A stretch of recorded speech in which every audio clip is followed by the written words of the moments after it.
All right, good afternoon. I'm attorney B'Ivory LaMarr. I represent the family of Elijah Wilks. I am here with the family, community advocates, supporters, and also his mother, Pamela Slater. Obviously, this is a very tragic situation that this family has to now endure. Obviously, the grieving process is going to take some time to reconcile all of the mix of emotions, seeing as though this just happened yesterday. But I want to provide an update. I think some of my remarks as it relates to our investigation of a civil rights matter somewhat unique. We've had the occasion today to meet with the Milwaukee Police Department. We have had an opportunity to review the video that Chief Norman spoke of yesterday. And I want to first thank the city of Milwaukee, the police department. They have been very accommodating. Many times in these situations, we often ask for transparency. Many times we have press conferences like this one, and we are demanding the video and, trying to get an understanding of actually what took place.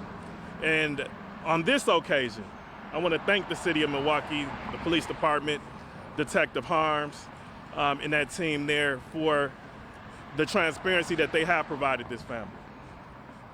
I will say that we have been in contact with several witnesses who have seen what transpired yesterday. So I want to thank the community for reaching out, providing information. That helps the healing process for this family so that they can, in fact, get answers. There have been videos that have also been provided to this family. And again, we thank the community for assisting the family in this way. But today I want to now take this moment to address what we did see. And again, this is something that oftentimes I don't think I've ever come before and did a press conference and said this, but we will acknowledge that we do believe that this officer-involved shooting was justified.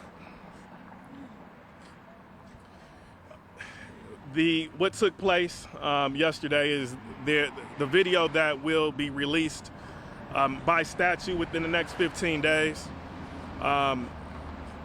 It's going to show that Elijah was coming up almost 47th and Mill Road, and there was a construction area in which he was trying to get into the left lane, and he kind of aggressively maneuvered into this left lane and essentially cut off the off-duty officer at that point.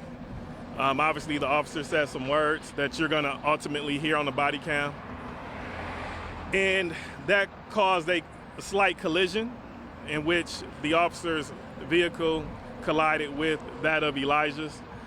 After they kind of got past the construction site, what we saw today was Elijah pulled over. The off-duty officer followed right behind. Elijah did get out his vehicle, as did the off-duty officer. Elijah did kind of point to the front end of the off-duty officer's vehicle, kind of alleging that you hit me and caused some type of property damage to the vehicle. And what we see next on the video is that Elijah did have a firearm. He does pull it out, and the video in which myself and his mother Pam did watch today is he does slap the off-duty officer with the firearm. After which the video does depict Elijah pointing the firearm at the off-duty officer, and the off-duty officer did respond, what we believe, in accordance with his training, and did fire off several shots. Elijah then kind of is now running over to like the front of his vehicle at this time.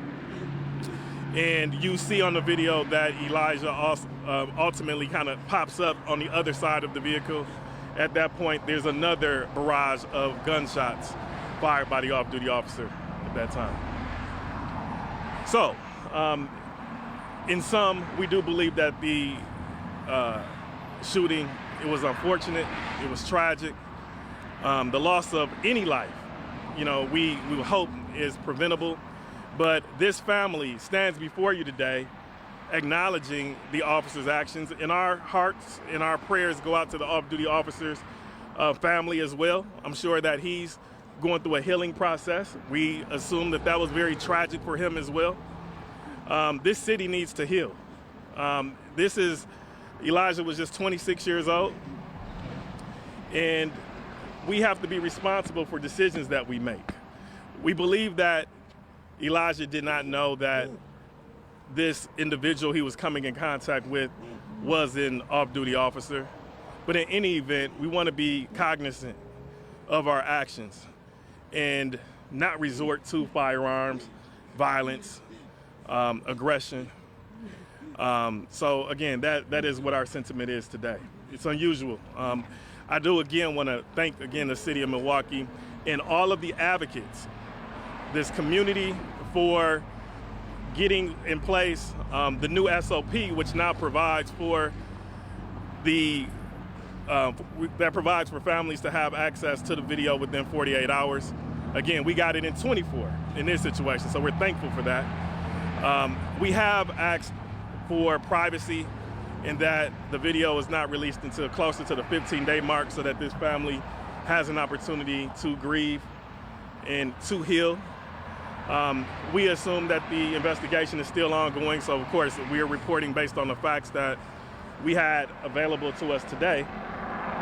But should there be any new information that comes forth, we'll respond accordingly. But that is what our investigation yielded from our own personal investigation and that of the city of Milwaukee, which again, we're thankful for. With that, I think it's important to humanize who Elijah Wilks was. Now, we acknowledge that he made a bad decision yesterday, and unfortunately, it came with dire consequences.